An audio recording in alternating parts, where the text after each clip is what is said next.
I will be easy on myself. I will be easy on myself.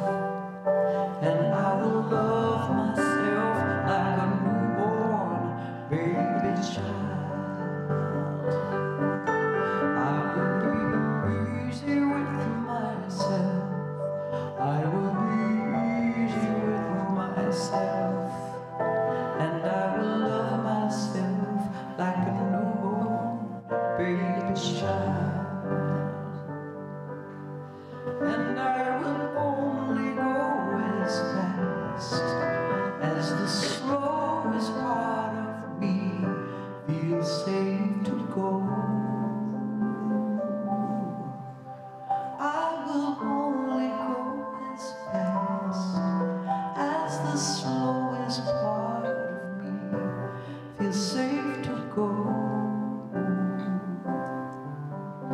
I am gentle with myself. I am gentle with myself. And I will hold myself like a newborn baby child. Take a deep breath in and let it out. Focus on your body. Feel your weight and how it's supported by the chair, how the floor supports your feet. Feel the air touching your skin and how it lightly holds you.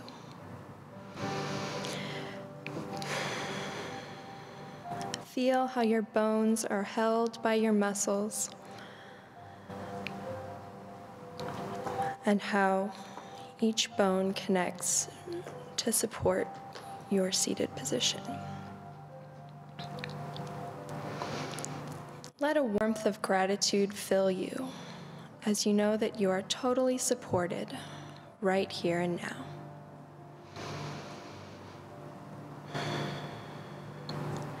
Now focus on your heart space. Visualize the light of spirit shining in you. Imagine that light growing and brightening until it fills you and you're a being of light. Imagine this light connecting with the people next to you, with the people in front and behind you, until we are a network of light. As we connect, our light shines brighter until the whole room is pure, loving energy, completely boundless and connecting us to one another.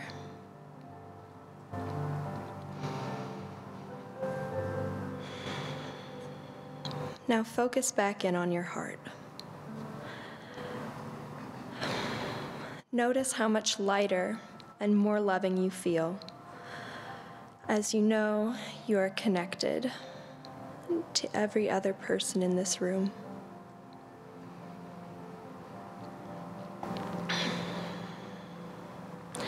Know that this place of fullness has always been here and will always be here whenever you want to return to it. Take another deep breath in and affirm this knowing.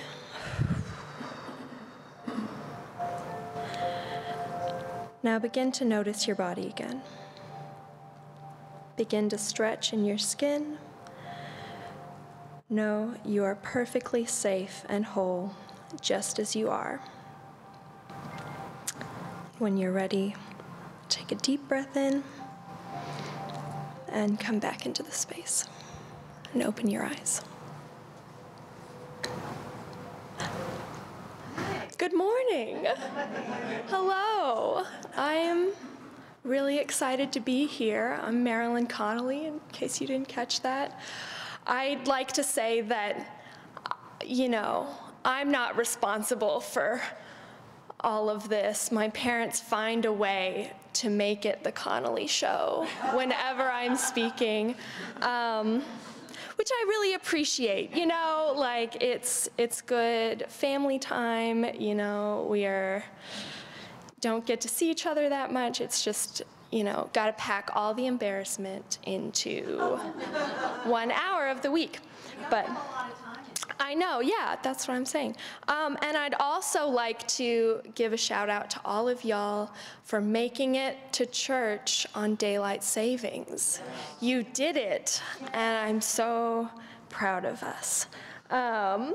So today we are talking about queer theory and spirituality. And this is something I've been thinking about for a really long time. I'm a women and gender studies major at the University of Texas at Austin, you know. And so I've been studying this for a really long time. I've been thinking about spirituality for a really long time, and I wanted to take this opportunity to kind of catch us all up on what's going on in the world of gender and sexuality and how we can apply that to our own spiritual growth. So to start out with, we're going to do a little crash course, and I want to acknowledge that we're all coming from different places in our spiritual journey and our, you know, journey of life. Some of y'all may have heard of all of this stuff already and know exactly what's going on and know more than me. I don't know. And for some of y'all, this might be the first time you're hearing about any of it, and that's okay too. And so we're all just getting on the same page. We're raising our consciousness. Consciousness raising is really big in unity, and in like feminist movements, they would have these big, this is my little consciousness raising meeting for us, where we come together, figure out what's going on. So let's get started. I wanted to start with this quote from Emily Cady. I love Lessons in Truth, thank you, you know, that book she wrote. And it just keeps giving me more and more insight. So here's like the theme of our whole day. It says, I want to see if you do not know already that every time you try to limit God's manifestation of himself in any person, in order to make that manifestation conform to what you see as truth, you are only crying loudly, "Ho, everyone, come and view my narrowness and my ignorance."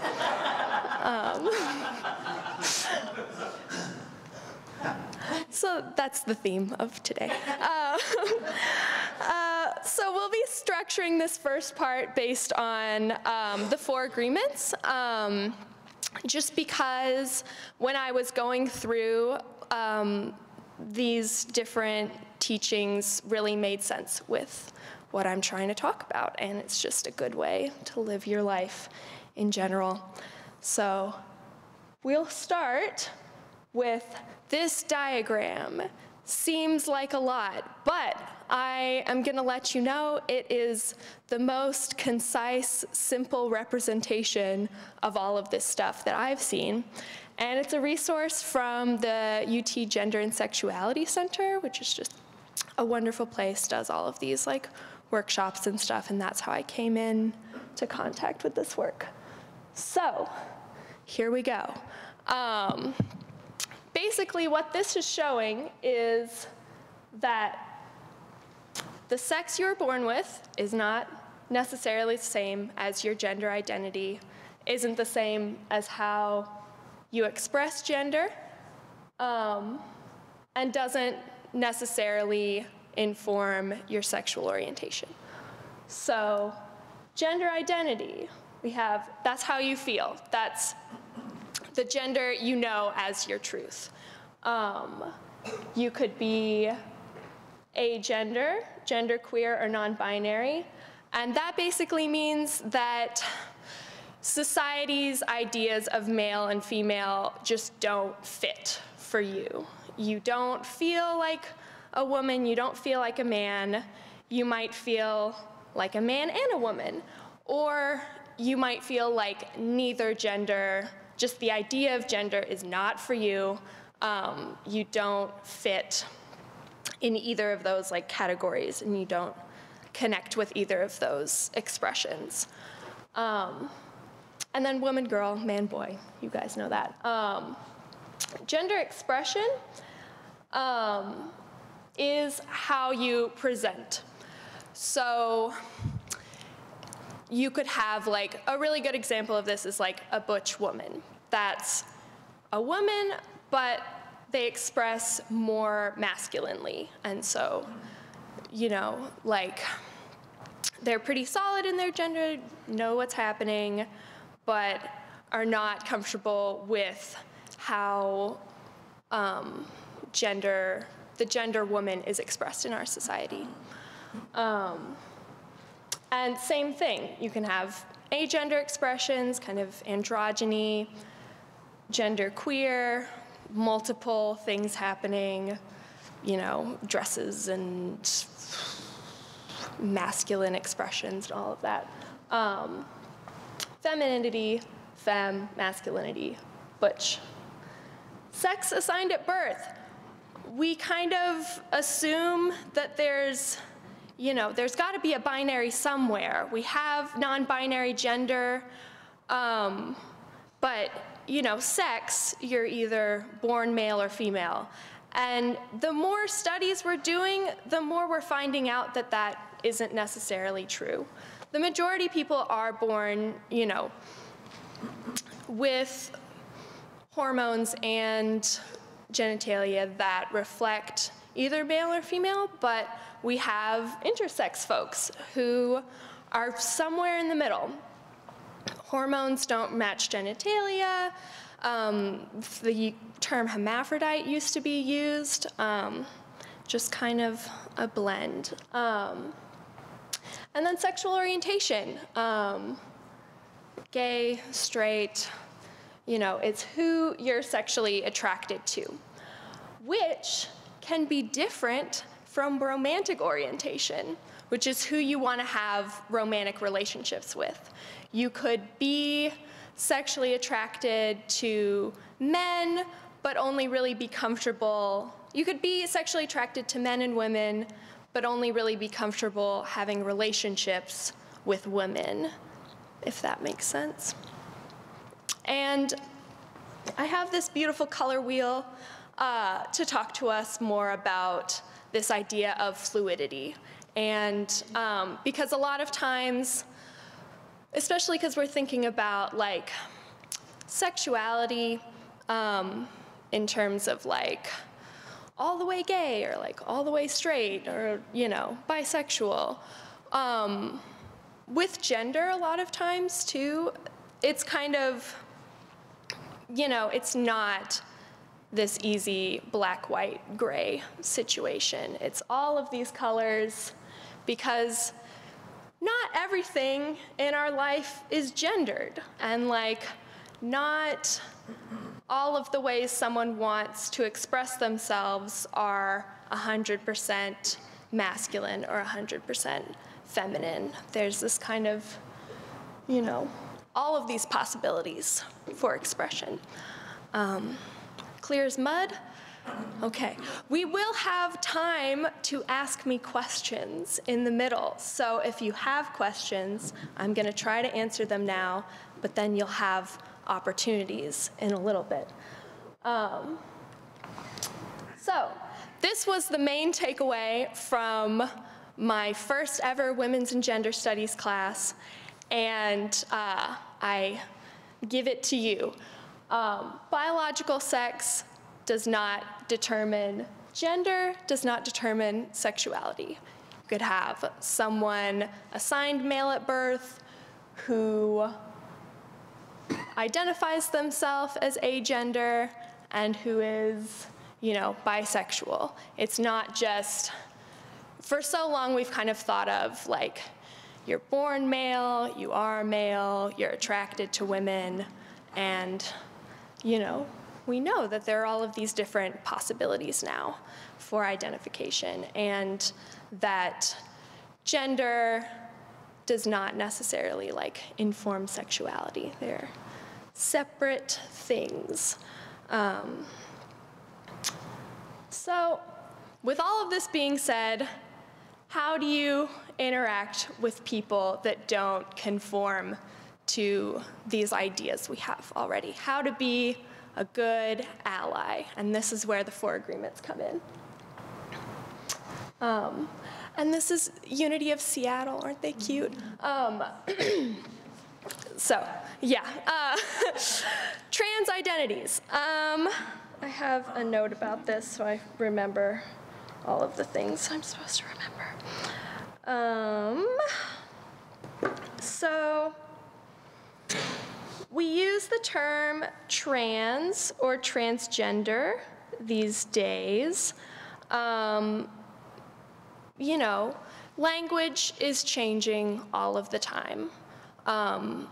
How we name these identities in terms of like sexuality, race, gender, we're constantly reconfiguring to make sure that we're being as respectful of these identities and as getting as close to how people want to be identified as possible in terms of language. So that's all to say that these terms might not be what we use in 15 years, but it's what we're using now. So we use transgender, we use trans.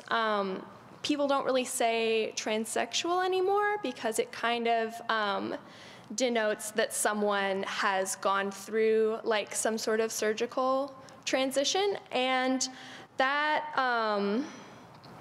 some trans people don't want to transition like that or don't have the access to. It's really expensive and surgery is scary.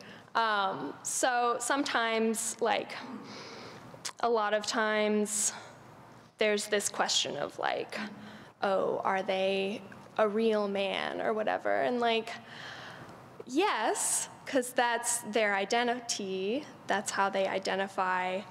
And, you know, as long as you're being respectful and open to how they identify, like, it doesn't really matter if you think they look like a man or a woman. They know who they are, and so we're trying to respect who they are. So, yeah, transitioning can be different things for different people. It can be just changing your name. It can be just coming out with your pronouns. It can be taking hormones, starting to like present as your gender identity more. So yeah, that's all I have to say about that. Those are trans people and identities. So then, pronouns. I love pronouns because it is the easiest way to show someone you care about them and their identity and you see them as valid. So this is where our first agreement comes in. Don't make assumptions. You meet someone, you think, I don't really know, like maybe like they don't present the way you imagine a certain gender is supposed to present, so you're confused. The easiest thing to do is just to ask, what pronouns do you use? It's just that easy. They say, oh, these pronouns. And you say, great, and you keep going. And,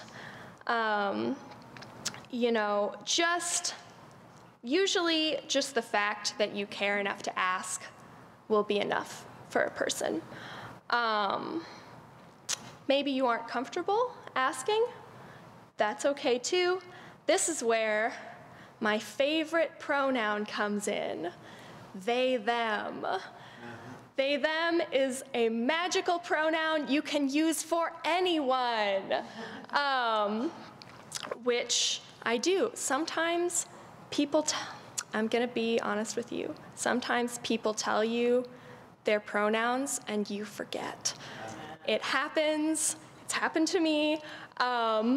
Just start using they, them pronouns for them. It's a difficult transition, but if you can start doing it just a little bit, then it just makes everything easier for everyone. And then usually if you start using they, them pronouns, you can kind of wait it out until someone else says their gender, and then you're like, okay, great. And you're back on the same page. So that's, and what I usually do to help myself not misgender people is whenever, like in any situation where you realize you're misgendering someone, correct yourself.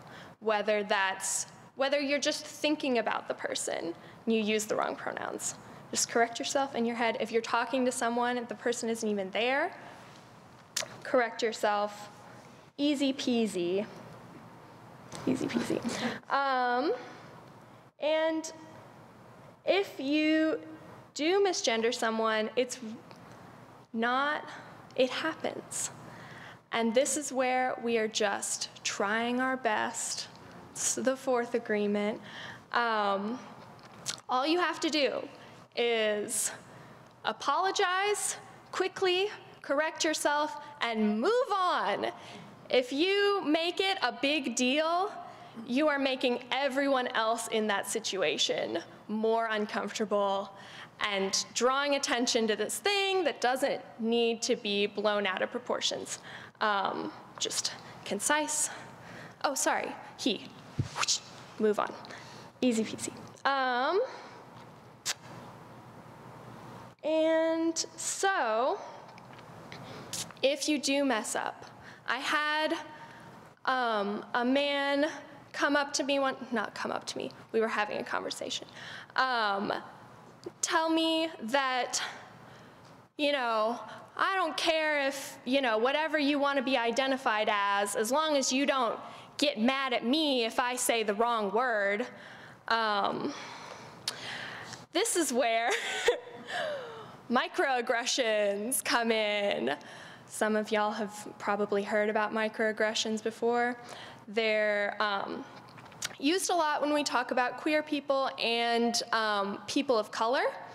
It's just this situation where there are these like little things that the person probably didn't even mean anything by it, but they just get to you until you just snap. You can't take it anymore.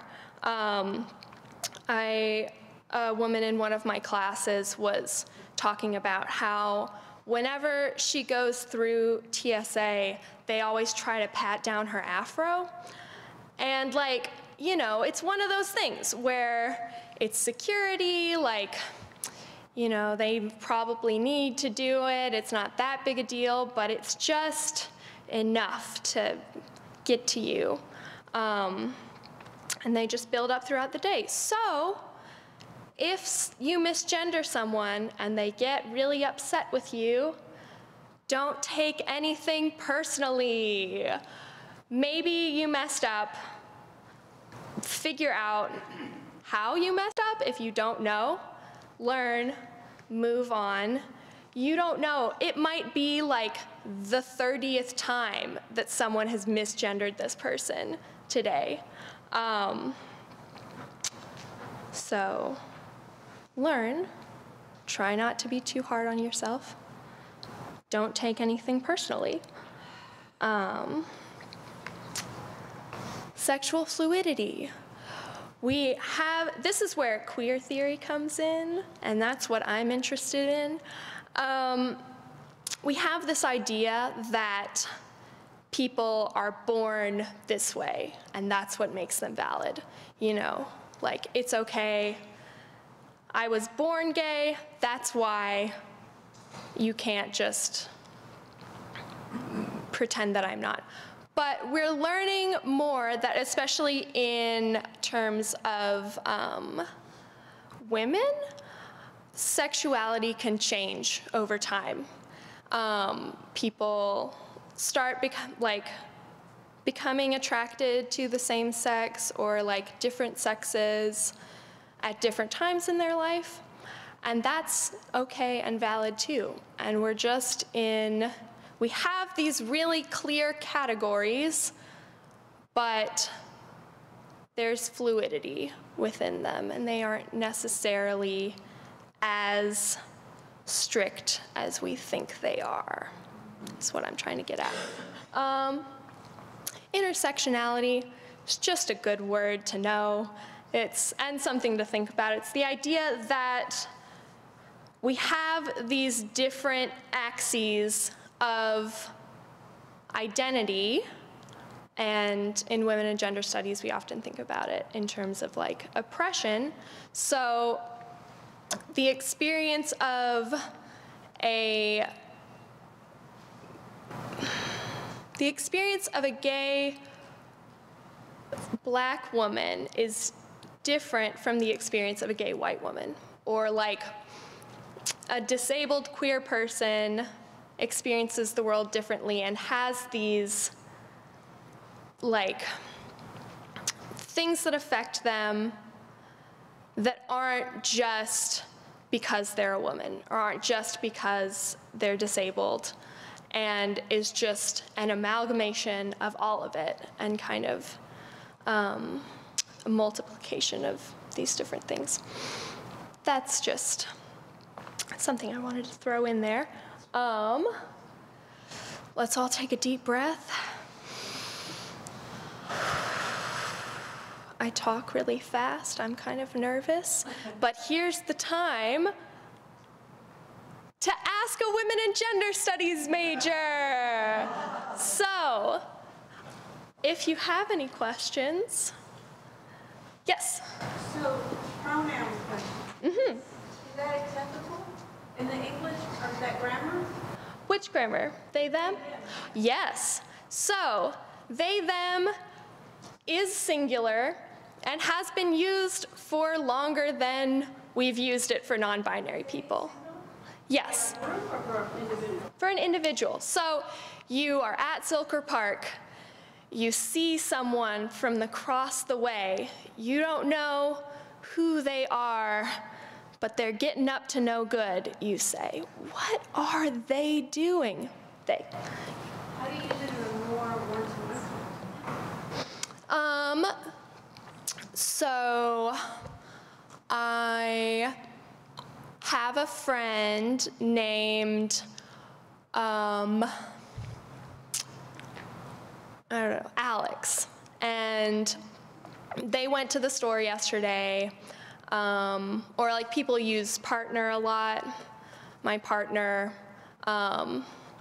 they're really good at playing basketball, you know? Does that make sense? So it's in place of he or she? Yes, yes. Mm-hmm. Yes. Yeah. How do you ask the pronoun question? Give me an example, please. Okay. So, Leanne, what pronouns do you use? So I'd say, I don't know what you're talking about.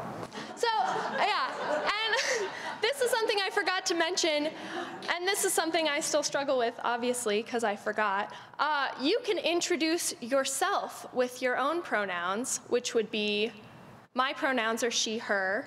I assume yours are, but I'm, yeah. So, but I've never heard that, so it's great that you're introducing this to us.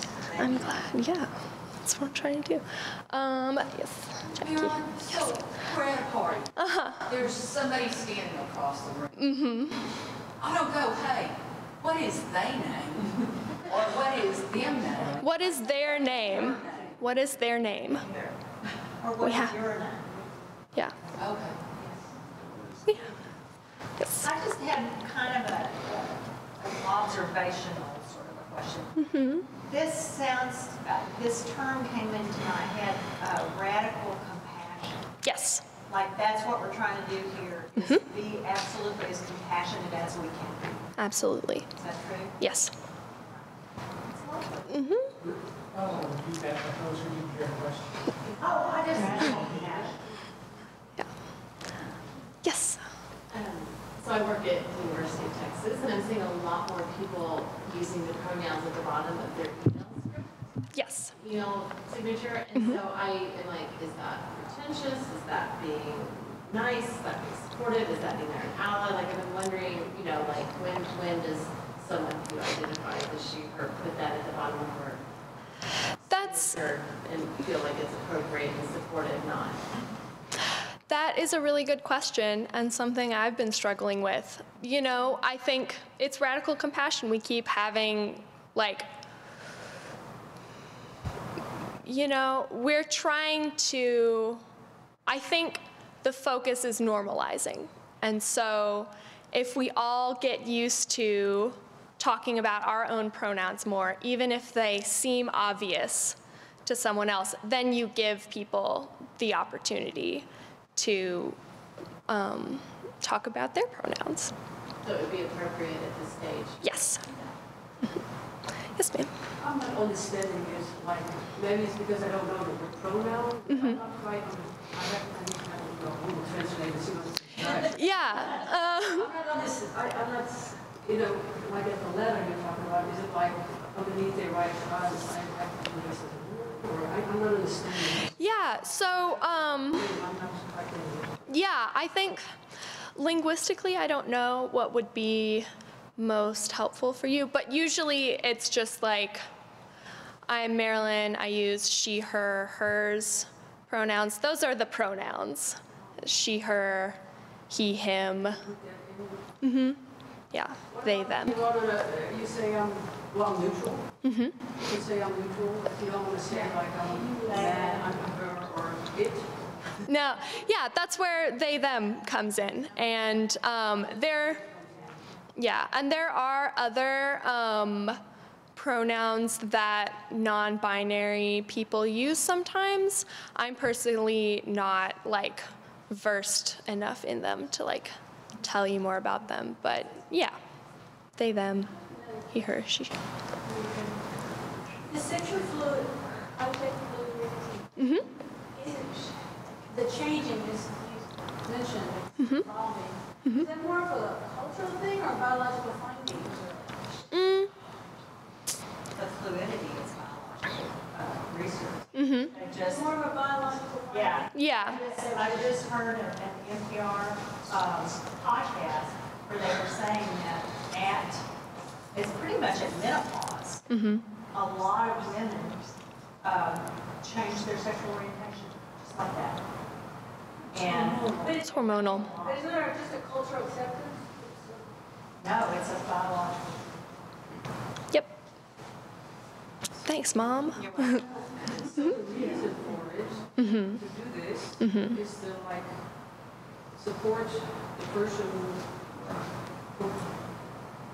who wants the people to know, I guess. Yeah. If it wasn't, no, they may feel uncomfortable if they were called like me instead of she. What do you do for the person? Yeah. And yeah, people will correct you depending on how comfortable they are with you. And yeah.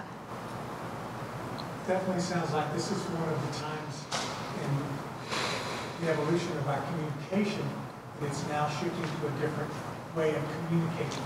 Yes. Definitely. Yes. This might be slightly off the topic, but in my entire dance career, I have been around many varieties of individuals. So I'm comfortable. Yeah.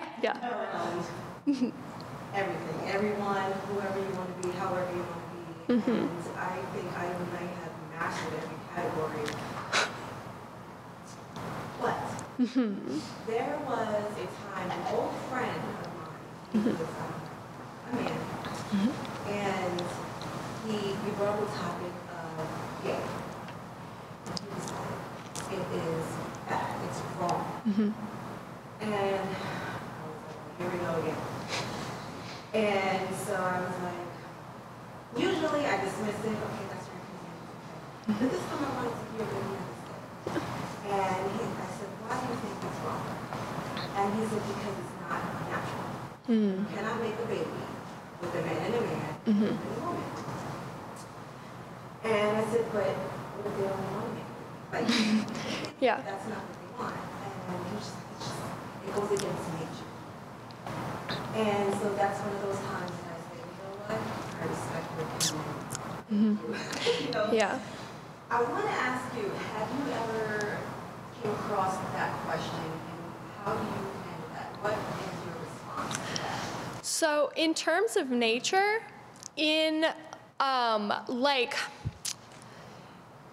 I'm not gonna guess the proportion, but like the majority of species we've studied have exhibited homosexual behavior in like some group form or another. So, you know, to deny that homosexuality exists and is a natural thing is going against nature. Yes. There were two male penguins, you may have seen the story, yeah, in a zoo, and they stole an egg, and they brought it up together. They did everything, you know, exactly right. The little egg hatched, they, you know, took care of her, and, you know, I mean, so, but maybe you just don't know very much. If you think it's not natural, you know. Go back to the first quote, right? Yeah, exactly. Yeah. Which is interesting because penguins think they're Yeah. Exactly. Yes. Okay. Charles. I suggest we wrap up and people can ask questions over snacks because we Exactly. only have the room 1 o'clock and it will take a while for us to have snacks. Okay. Dang. Well, let's just speed through the rest of it. Yeah, if you have any questions, come talk to me after. I usually go under time, so I was just like getting into it. I'm gonna skip the part where we talk about if the Bible condemns homosexuality or not, because, you know, we know already. God loves each and every one of us. We are all unique expressions of God's love. So why would there not, and we know God is infinite, so why would there not be infinitely unique expressions of God's love in each person? There's that. So, talking about queerness. This is the part I'm excited about. This is why I want to move on from all of that, you know, are gay people going to hell? Because we're past that. There's so many more possibilities for talking about queerness and how it relates to spirituality. So, let me pull up my notes real quick. So, queer theory, so we've talked about all of these identities. Queer theory is the idea that, you know, a specific category is not the truth of who we are.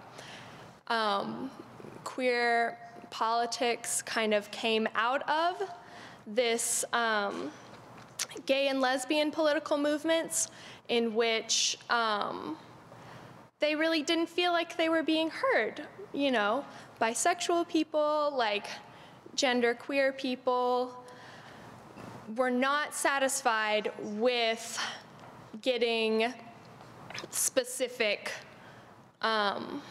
rights in terms of American law. It is amazing that gay people can marry now and have this expression, but for queer people, you know, intersectionality comes back in. They couldn't afford to get married if they were straight, and they wouldn't want to. And so it's not helpful to be fighting for the right to marry when they're just trying to get affordable housing. And so that's kind of where queer theory comes from. It comes from this radical focus on dismantling the structures that we've built. We know ego loves to create categories, and we know that the closer we get to God, the closer we are to getting past all of these categories and moving into defined flow. So,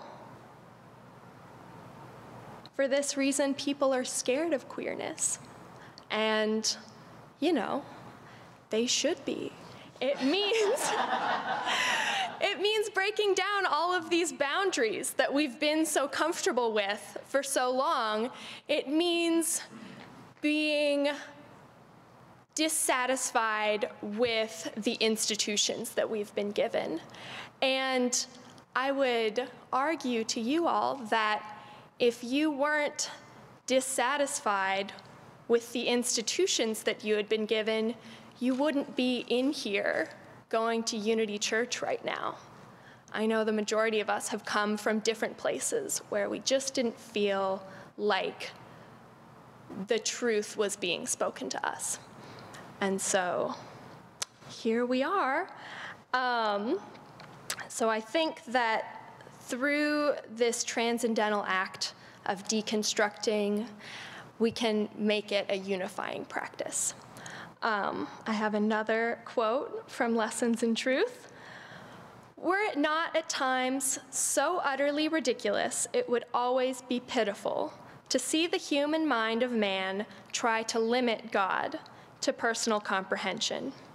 However much any of us may know God, there will always be unexplored fields in the realm of expression. Unity is not the same as homogeneity.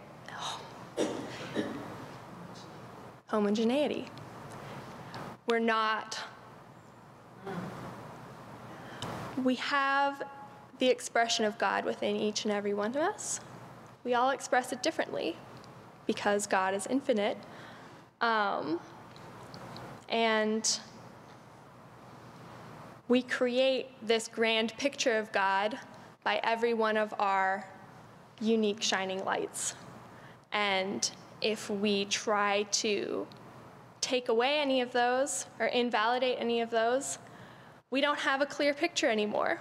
We lose color. It's just this, picture with no yellow or something. It doesn't make sense. As expansive as our possibilities for gender and sexuality are, so is our expression of spirituality. And they're one and the same. We talk in the queer community and in Unity about living our truth. For people, the closer they get to expressing their indwelling gender or sexual expression, the more whole and perfect they feel. Sound familiar? We talk about living the truth we know all the time. All the steps we are taking by speaking words of truth and striving to manifest the light which we have already received are carrying us on swiftly to the time when we shall have consciously the perfect mind of Christ, with all the love and beauty and health and power which that implies.